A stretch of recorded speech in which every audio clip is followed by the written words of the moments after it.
Graças a Deus, muito boa noite a todos. Começando mais um evangelho e hoje um evangelho especial, né?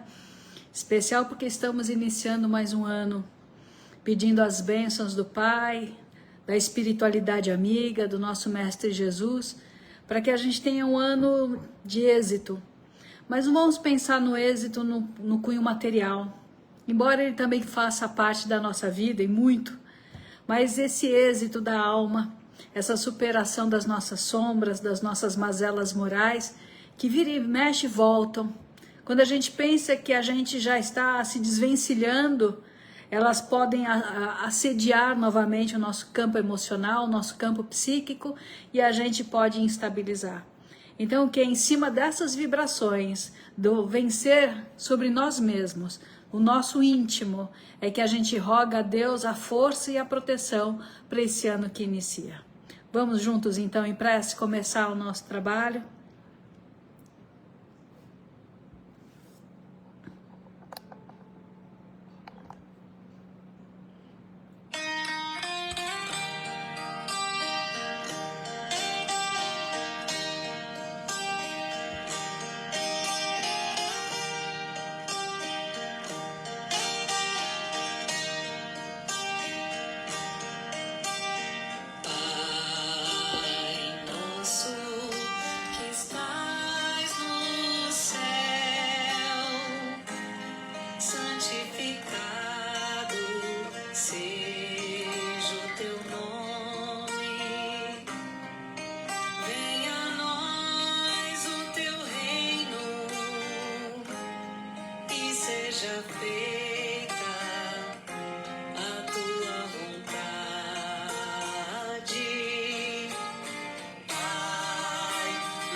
A nossa reflexão de hoje vai em cima de algumas reflexões de Paulo de Tarso, e ele fala aos Efésios. Vamos lá, vamos pensar. Aproveitai ao máximo cada oportunidade, porque os dias são maus. Efésios 5,16.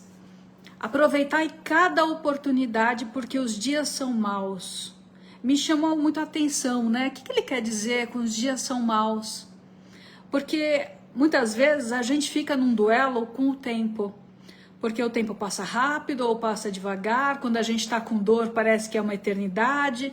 Quando são momentos de festejar, de alegria, de reencontros, parece que é tudo muito rápido. Então, a nossa relação moral com o tempo ainda não está bem estabelecida, né? Nós precisamos entender que o tempo é uma instância, não só matéria, mas é uma instância psíquica que nos remete à busca, ao movimento. Então, o tempo é um movimento. Agora, como aproveitar o tempo? Como aproveitar as oportunidades do tempo? E aí ele fala, porque os dias são maus. Não são os dias como a gente compreende na tradução literal, mas as tentações, as seduções da vida do homem na terra. Quantos assédios, quantas tentações, quantas embustes, quantas ciladas que nós mesmos armamos para nós mesmos, nem pensando só no outro, né? E que muitas vezes a gente fica no emaranhado de causas e efeitos após reencarnações. E aí quando a gente se depara, às vezes a gente passa a viver nessa reencarnação atual como se fossem exílios afetivos, exílios profissionais. Quantas pessoas com grande capacidade intelectual, de pensamento, de elaboração, mas que não prosperam, não conseguem efetivar a sua criatividade no campo profissional, né? Esse exílio no campo da família. Quantas e quantas pessoas gostariam de ter uma família, né? Um casamento, ter filhos e não podem pela parte biológica, enfim, e que muitas vezes é um exílio temporário para que a gente possa reavaliar a nossa postura como almas. Vamos lembrar que toda vez que há um sofrimento, houve uma falha. Deus é justo, Ele não permite que a gente passe por experiências dolorosas, difíceis, conflitantes, só por passar. Então, toda vez que nós estamos diante de uma situação que nos requer um pouco mais de tomada de consciência, um pouco mais de atitude, a gente tem que pensar, não é só agir, a gente tem que refletir antes do impulso da ação, está pedindo uma retificação do passado.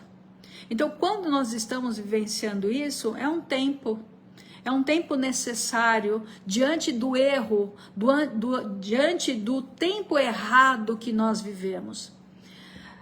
Nessa reencarnação eu tive a oportunidade da minha profissão, entrar numa profissão que a gente escuta histórias, a gente escuta a vida do outro, né? O sentimento, as experiências, as lágrimas, né? E muitas vezes o que a gente observa no derramar desse sofrimento todo, que há muito egoísmo, há muito orgulho, né? E muitas vezes a gente continua na dor porque a gente não experimentou o que a dor tem para nos oferecer como experiência para a conquista da sabedoria. Nós ficamos arrastando o peso da experiência da dor, né? A gente fica numa situação que a gente usa muito esse termo de autocomiseração, quer dizer, dó de si mesmo, como se aquilo que a gente estivesse vivendo não fosse útil para nós. Então a gente voluntariamente afasta de nós a oportunidade de entender aquela experiência dolorosa. E aí os dias passam a ser maus, né? Porque a gente não sai daquele lugar mental. O dia no calendário muda, mas o nosso psiquismo, ele fica arraigado à dor. Quantas e quantas vezes nós refletimos já que existem muitas pessoas que conseguem perdoar as ofensas, a pessoa que ofendeu, o acontecimento do passado, mas às vezes elas não se dão conta de que o que acontece é que elas ficaram presas no fato, no acontecimento. E aquilo é tão marcante que muda a forma de viver, muda a forma de sentir, muda a forma de olhar as coisas, de encarar as coisas. Quer dizer, como na linguagem de Joana de Ângeles, há um esfriamento da emoção.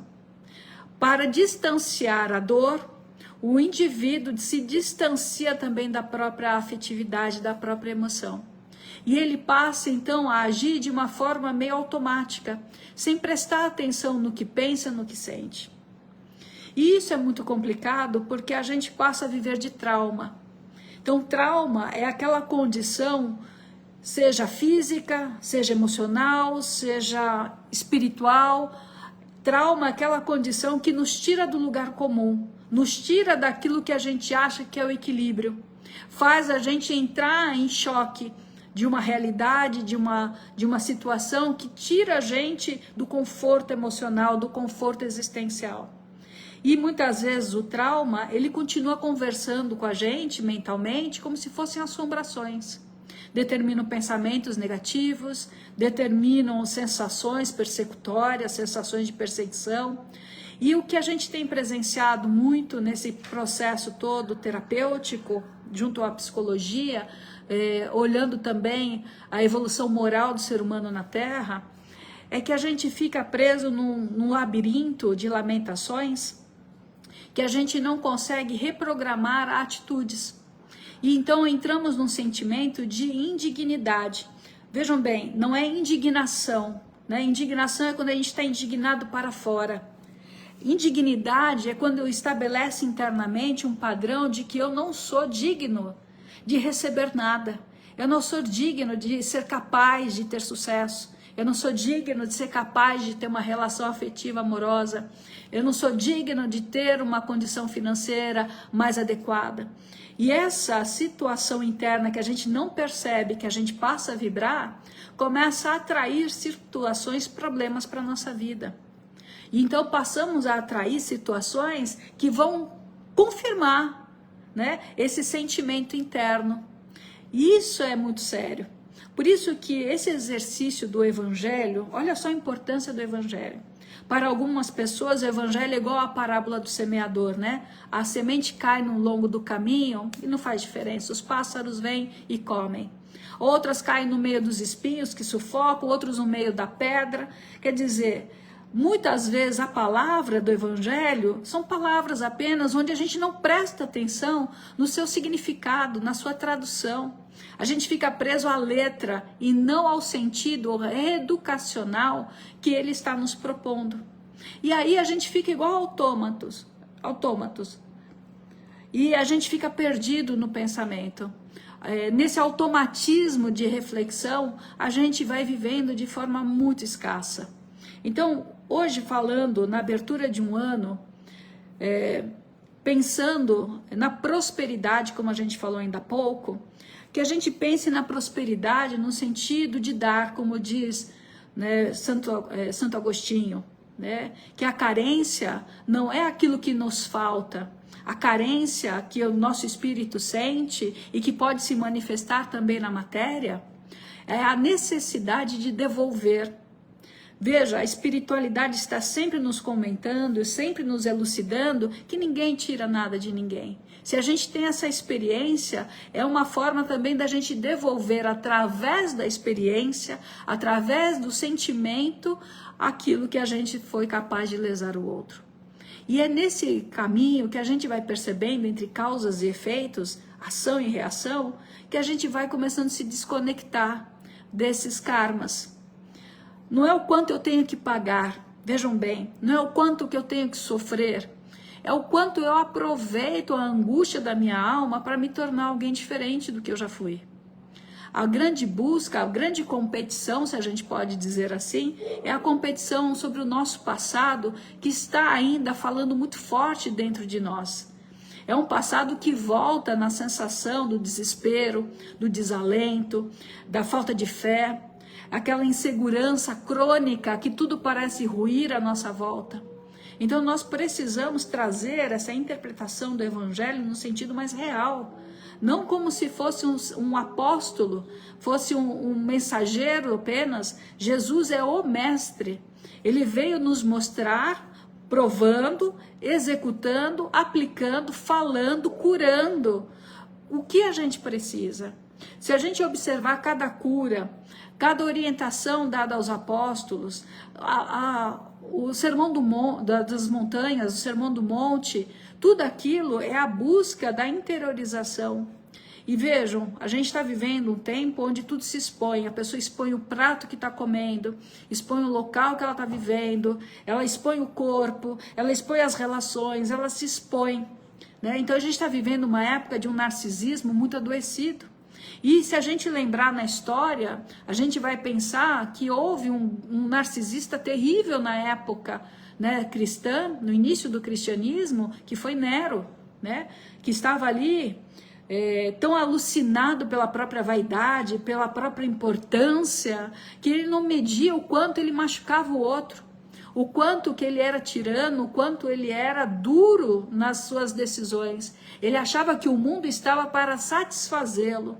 Enquanto nós vivemos em épocas gêmeas, quantas pessoas achando que são Neros, né? Que todo mundo tem que estar lá estendendo um tapete vermelho, estar lá bajulando, atendendo necessidades fúteis, nós não vamos conseguir entender esse chamado do Cristo. E esse chamado do Cristo é um chamado amoroso. Como amar os outros se a gente não se ama? Como amar os outros se essa sombra que está dentro de mim grita tanto que eu não consigo ter paz na minha alma? Quantas pessoas sofrem de depressão? E depressão é uma doença que, segundo a espiritualidade, está por trás de todas as doenças conhecidas. Então a depressão vem de uma situação nossa de resgate, porque eu acho que todos nós temos esse chamado dentro da alma que chegou o momento. Todos nós sentimos no impulso da alma que estamos vivendo a grande época da transformação da humanidade, os finais dos tempos, né? E é por isso que nós precisamos, de uma maneira assim, leve, bonita, descomplicada, não tão neurótica, começar a sentir um pouco mais de harmonia para dentro. Não se force a algo que você não compreende, não permita mais abusos, não abuse. Seja verdadeiro nas suas palavras, não minta, não use mais de subterfúgios para você alcançar aquilo que você quer, não manipule amizades, relacionamentos, filhos ou quem quer que seja para suprir as suas carências, porque assim nós só estaremos usando a experiência da dor para continuar na dor e não desenvolvendo a sabedoria, porque a dor ela existe para nos acordar do padrão antigo para chegarmos no padrão novo. E aí a gente faz uma pergunta, né? Será que a gente já está pronto para a mudança desse foco existencial? Será que a gente realmente quer? A gente pede tanta ajuda para a espiritualidade, tanta ajuda para Jesus, está sempre com Deus nas nossas palavras, mas Ele está no nosso coração? Então nós precisamos, segundo Paulo de Tarso, ter 3 caminhos importantes. Usar o tempo para desenvolver sabedoria, quer dizer, a experiência humana para nos aprimorar na sabedoria. Mas é impossível a sabedoria sem fazer escolhas, sem discernir entre o certo e o errado. Como é que a gente sabe aquilo que é certo e errado? Existem coisas simples, né? Se você tem que fazer escondido, não pode declarar, as pessoas vão se escandalizar, então lembra que o discernimento já está apontando o sinal que aquilo não é o melhor. Então discernir é aquela escolha toda vez que a gente vai falar, que a gente vai se posicionar, que a gente vai reclamar algo, a gente tem que usar o discernimento que chama bom senso.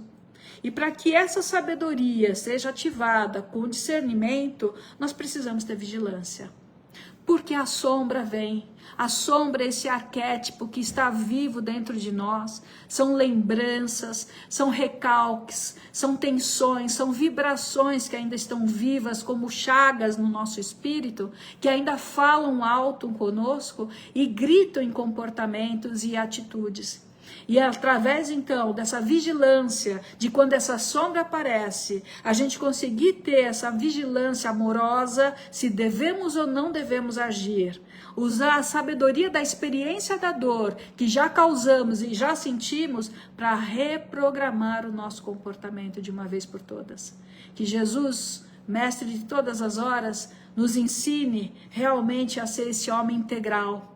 Esse homem, essa humanidade plena, essa grandiosidade, que a nossa luz comece a brilhar de dentro para fora, que não sejam mais palavras vãs, que a gente não tenha uma crença vazia. Não adianta só acreditar nos espíritos, pedir ajuda a Deus, se a gente não estiver pronto também para fazer a nossa parte, que é a mudança interior. Mestre amado, nós agradecemos esse encontro, Abençoe cada lar, abençoe cada família, onde precisa do seu amor, o tempero certo do seu amor para apaziguar as paixões, para dissolver as ilusões, para nos colocar de novo no caminho do dever. E que cada um de nós assuma o compromisso para esse ano, para sermos um pouquinho melhor do que vivemos até agora. Graças a Deus, muito obrigada a todos. Fiquem na paz de Jesus.